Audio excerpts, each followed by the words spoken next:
তিন প্রকার খরচের কোনো হিসাব নেওয়া হবে না, বরং এই জায়গায় খরচ করলে আপনার সম্পদও বাড়বে, সোয়াবও বেড়ে যাবে। সুবহানাল্লাহ বিহামদি। আমরা যদি খরচ করি, আমরা তো টাকা ব্যয় করি, অনেক কিছুর হিসাব কিয়ামতে আল্লাহ নেবে, কিন্তু তিন প্রকারের না। এক নাম্বার হচ্ছে আপনার বাবা মায়ের জন্য যে খরচটা আপনি করেন এটার কোনো হিসাব হয় না, কেননা বাবা মা এনারা হচ্ছে শ্রেষ্ঠ সম্পদ, তাদের জন্য যে খরচ করা হয় হিসাব নাই। দুই নাম্বার হচ্ছে আপনার স্ত্রীর জন্য যে আপনি খরচ করেন এটারও কোনো হিসাব নাই। স্ত্রী সন্তানের জন্য মনে রাখবেন, তাদের মৌলিক যে খরচটা তাদের জন্য, তাদের ভরণ পোষণ যা দিচ্ছেন আপনি, এখানে যতটুকু প্রয়োজন আপনি যদি দেন আপনার কোনো হিসাব হবে না। স্ত্রীকে যে গিফট কিনে দেন, যত দামি গিফটই আপনি দেন, এটা পারলে সদকা হয়ে যায়।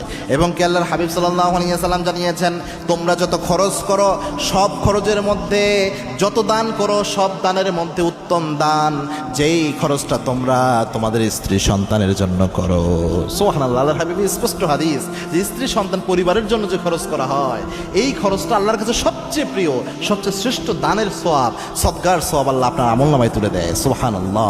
তিন নাম্বার হচ্ছে আপনার বাসায় যদি কোনো মেহমান আসে, হয়তো আপনি ইফতার খাওয়াচ্ছেন কাউকে, সাহারি খাওয়াচ্ছেন, বা কোনো মেহমান চলে আসলো, মেহমানকে মেহমানদারি করার জন্য আপনি যে খরচটা করেন এই খরচের হিসাব আল্লাহ নেবে না। পাল্লা আল্লাহর হাবিব বলেছেন, আল্লাহ যখন কোনো ব্যক্তির উপর খুশি হয়ে যায় ওই ব্যক্তির বাসায় আল্লাহ মেহমান পাঠায়া দেয়।